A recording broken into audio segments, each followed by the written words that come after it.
ആവേശഭരിതമായ ഒരു അസംബ്ലി ഇലക്ഷനിലെ പോളിംഗിന് ശേഷം കേരളം ഇപ്പോൾ ശാന്തമാണെന്ന് പറയാം. എന്നാൽ രാഷ്ട്രീയ പാർട്ടികളും അനുഭാവികളും എല്ലാം തന്നെ കണക്കുകൾ മാറ്റിയും മറിച്ചും എഴുതി നോക്കുകയാണ്. ഇത്തവണത്തെ വലിയ പോളിംഗ് ശതമാനം ആർക്ക് തുണയാകുമെന്ന ചർച്ചകളാണ് ഇപ്പോൾ പ്രധാനമായും നടക്കുന്നത്. തരംഗം ഉണ്ടെന്ന് UDF ആവർത്തിച്ച് പറയുമ്പോഴും ഇളക്കം തട്ടാതെ നിൽക്കുകയാണ് LDF നേതാക്കൾ. മിനിമം 80 സീറ്റുകൾ ഉറപ്പിച്ച് ഇടതുപക്ഷം ഭരണ തുടർച്ച സ്വപ്നം കാണുകയാണ്. ഉയർന്ന പോളിംഗ് ശതമാനം LDFന് അനുകൂലമെന്ന വിലയിരുത്തലിലാണ് CPM-ഉം ഇടതുമുന്നണിക്കുമുള്ളത്. വിജയസാധ്യത വിലയിരുത്താൻ CPI സംസ്ഥാന നിർവാഹക സമിതി ഇന്നും CPM സംസ്ഥാന സെക്രട്ടേറിയറ്റ് നാളെയും തിരുവനന്തപുരത്ത് ചേരും. ഭരണവിരുദ്ധ വികാരം ഉണ്ടായിട്ടില്ലെന്നും ഭരണ തുടർച്ച ഉണ്ടാകുമെന്നും TP രാമകൃഷ്ണൻ അവകാശപ്പെടുന്നുണ്ട്. ചെറിയ രീതിയിൽ സർക്കാർ വിരുദ്ധ വികാരം ഉണ്ടായെന്ന ചർച്ചകൾക്കിടയിലും CPM-ഉം ഇടതുമുന്നണിയും ആത്മവിശ്വാസത്തിലാണ്. 80-നോട് അടുക്കുന്ന വോട്ടിംഗ് ശതമാനം ഇടതുമുന്നണിക്ക് ദോഷം ചെയ്യില്ലെന്നാണ് പൊതുവെയുള്ള വിലയിരുത്തൽ. ഉയർന്ന പോളിംഗ് ശതമാനം വന്ന 2016-ലും കുറവ് വന്ന 2021-ലും ഭരണം നേടാനായി എന്നതാണ് ഇതിന് കാരണമായി നേതൃത്വം ചൂണ്ടിക്കാണിക്കുന്നത്. BJP വിരുദ്ധ വോട്ടുകൾ LDFന് പല മണ്ഡലങ്ങളിലും അനുകൂലമായി മാറിയെന്നും വിലയിരുത്തലുണ്ട്. ജനക്ഷേമ പദ്ധതികൾ തുടരണം എന്ന നിലപാടാണ്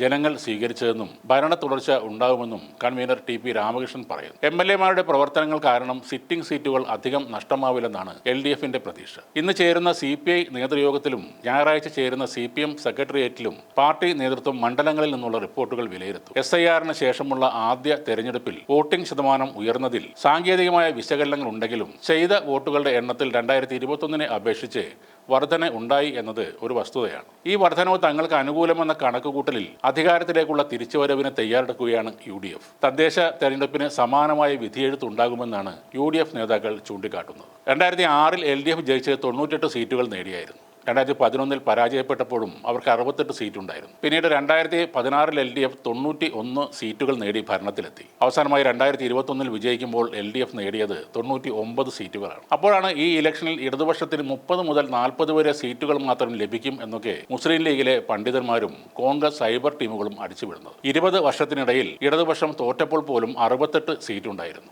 ഇപ്പോൾ അതിലും കനത്ത പരാജയം സംഭവിക്കണമെങ്കിൽ അത്രയ്ക്ക് മോശമായ ഒരു ഭരണം ആയിരിക്കണം. എന്നാൽ അങ്ങനെയൊന്ന് കഴിഞ്ഞ 10 വർഷത്തിൽ ഉണ്ടായിട്ടില്ല. ഇടതുപക്ഷത്തെ നയിക്കുന്ന CPM തന്നെയാണ് കഴിഞ്ഞ 20 വർഷത്തിൽ ഏറെയായി കേരളത്തിലെ ഏറ്റവും വലിയ ഒറ്റക്കക്ഷി. ഇന്ത്യയിൽ എത്ര സീറ്റുകൾ ഉണ്ട് എന്ന ചോദ്യത്തിന് ഇവിടെ പ്രസക്തിയില്ല. കാരണം ഇത് കേരള സംസ്ഥാനത്തിൽ നടക്കുന്ന ഇലക്ഷനാണ്. അത്ര പെട്ടെന്ന് ഇടതുപക്ഷത്തെ പൊളിച്ചെടുക്കാൻ വേണ്ടുന്ന മിടുക്കൊന്നും ഇവിടുത്തെ കോൺഗ്രസുകാർക്കുമില്ല. അതുകൊണ്ട് ഇത്തവണ UDFന് 100 സീറ്റിൽ കൂടുതൽ പ്രവചിക്കുന്ന ആ പ്രവാചകരോട് പറയാനുള്ളത്, നിങ്ങൾ 100-ൽ എത്തണമെങ്കിൽ നിലവിലെ ഇടതുപക്ഷ MLA-മാരിൽ 59 പേരും തോൽക്കണം. അത് നടക്കുന്നൊരു കാര്യമല്ല. ഇനി നിങ്ങൾക്ക് ഭരണം പിടിക്കാൻ മാത്രമായി സീറ്റുകൾ മതിയെങ്കിൽ ഇത്തവണ 30 സീറ്റുകൾ നിങ്ങൾ അധികമായി പിടിക്കണം. അത് ഏതൊക്കെയാണെന്ന് പറയാൻ പോലും ചങ്കുറപ്പുള്ള ഒരു നേതാവും കോൺഗ്രസിലില്ല. എന്നാൽ നിങ്ങളുടെ സിറ്റിംഗ് സീറ്റുകൾ പലതും നഷ്ടപ്പെടും എന്നതിൽ ഈ നേതാക്കൾക്ക് പോലും സംശയവും ഉണ്ടാകില്ല. എന്തായാലും വരാൻ പോകുന്നത് വനവാസമാണ്. അതിനായി ഏറ്റവും കൂടുതൽ ആഗ്രഹിക്കുന്നത് ഇടതുപക്ഷമായിരിക്കില്ല. സതീശൻ വനവാസത്തിന് പോകാനുള്ള സുധാകരന്റെ പ്രാർത്ഥന എപ്പോഴും മുന്നിൽ തന്നെ ഉണ്ടാവും. പിന്നെ വയനാട്ടിലെ ദുരന്തത്തിൽ ശ്വാസം മുട്ടി മരിച്ച മനുഷ്യരുടെ ശാപവും അതിന്റെ കൂടെ ഉണ്ടാകും. അത്തരത്തിലെ ചതിയാണ് മരിച്ചവരോടും